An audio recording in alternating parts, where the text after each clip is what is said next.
Okay, in this video, I want to talk about numerics problems with ltspice. So here is just a simple common emitter amplifier. So we can run this, and you see we get a sinusoidal output from a sinusoidal input.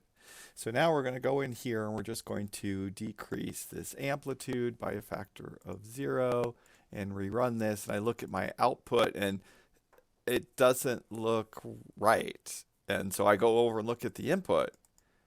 Oh, well, I put in a sine wave. Why isn't this a sine wave? It's some weird problem here.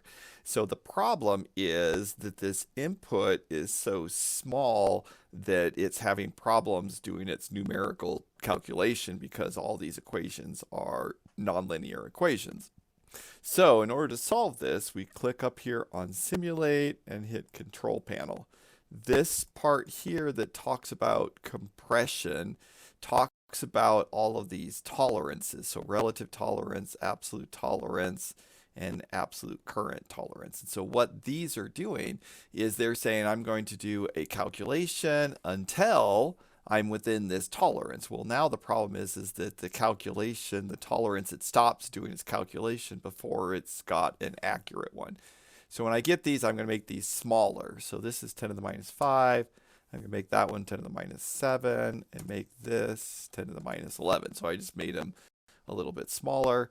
And then I do this, and now you see it's nice and sinusoidal again, and everything works out. So sometimes when our amplitudes get really small, we have to increase the tolerance to get it to work out right.